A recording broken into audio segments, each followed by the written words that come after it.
So, here we go again. Part 2 of the previous video I did on Emu's connection with Doflamingo, Moria and Enel. As I mentioned in that video, I will make a part 2 explaining their connection to Luffy, and here it is. Now, there will be some expected stuff and unexpected stuff in this video, what you might already think I am going to say for Moria and Luffy, or Enel and Luffy, or Doflamingo and Luffy, based on how you interpret the story and how generally everyone else does. And some stuff that no matter who you ask gets interpreted the same way. Alright, let's continue with the video. And who to begin it with other than our very own self-proclaimed god, and also the character who apparently had never seen rubber in his entire life. When we talk about Luffy and Enel, some pretty obvious concepts, dynamics come into play. The god's natural enemy by nature, how it parallels the dynamic between the D's and the celestial dragons, and the questions it brings on how Shanks and Roger got along if the D's are supposed to be the natural enemies to celestial dragons, if Shanks is a celestial dragon, which seems pretty obvious at this point. There are rarely any arcs in any media that get as much respect in retrospect as Skypiea does, considering the hate that it got first. Even one of the criticisms being that it wasn't important to the plot. The quality that Luffy takes from Enel, or rather Enel doesn't actually have but Luffy does, is an ideal that they both stand on, and won't be and can't be convinced otherwise that they might possibly be wrong, that their sense of the world on how the world works might just possibly be wrong. Enel's sense of superiority, which probably comes from his Logia powers as he was just undefeatable to anyone in the Sky Islands, and Luffy's sense of freedom due to his devil fruit. Now it's safe to assume Enel always thought of himself as someone superior even before he ate the devil fruit, because the devil fruit isn't the reason Luffy desires freedom. He was fascinated by it even before he ate the Nika fruit. The great thing and the similar thing about Luffy and Enel is they influence people wherever they go through their ideals and actions. And it might differ in terms of how many people they influence.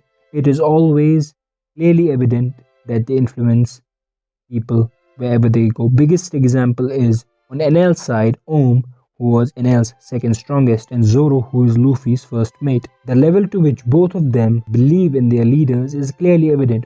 Clearly believes in Enel's superiority, in Enel's right to superiority, and Zoro obviously believes in his captain more than himself. Both Enel and Luffy, wherever they go, chaos follows. The hierarchy that was is taken down by both of them, and the place is changed and how people live in it.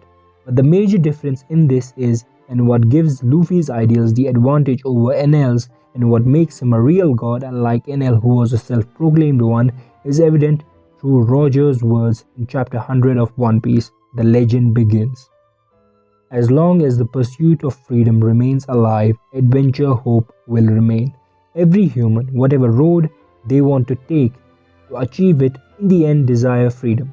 Maybe a corrupted version of it, as Blackbeard does, but everyone desires freedom. So when you look at Skypiea, for example, and see the influence that Enel had on the place and the influence that Luffy probably had on the place, is you clearly see that Luffy's ideals seem superior. Luffy should feel superior and not Enel. Well, he does. His sense of superiority is his freedom. And as I said before, everyone desires freedom. Enel's sense of freedom is his superiority over others wherever he goes. That's why he loses to Luffy. Would still lose in the long run, even if he had beaten Luffy, because his ideal is in the end inferior to Luffy. His sense of freedom on even the path that he wants to take to achieve it and the destination both contradict what freedom is, and Luffy's freedom on what he considers superior to everything else is the right way. And that's why Luffy's influence on places remains much longer, or you can't just take that away as you can take Enel's. Which now brings us Gecko Moria. With Moria, most of you would probably think that I'm talking about him being Luffy's failed version. Well, yes, he is, but not in just one way that he is Luffy's failed version.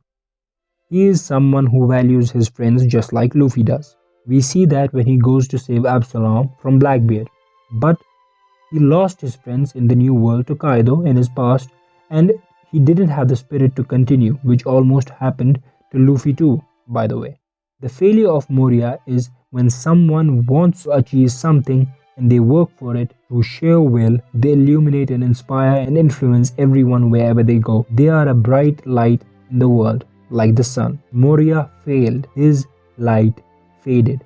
Luffy is the sun. Moria is a failed version of it. Moria's devil fruit causing the sun to be a curse on people isn't because he wants the sun to be a curse on them. It's just what Moria has turned into. He has lost the will and now only the desire is left, which is his devil fruit. The curse of the sun, the duality of the sun, is my most anticipated concept that I'm waiting for Oda to execute. This is the idea on which I think the conflict with Emu will be built. And Enies Lobby is the proof of that, as the place where the sun never sets, as the place where justice is served. Sounds like an amazing place, right?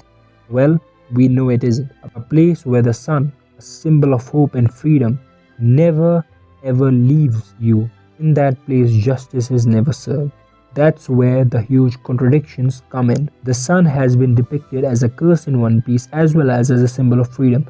What recently happened with Ginny and Bonnie in the Kuma flashback is also a proof of that. The chaos which the sun brings, which now brings us to Doflamingo.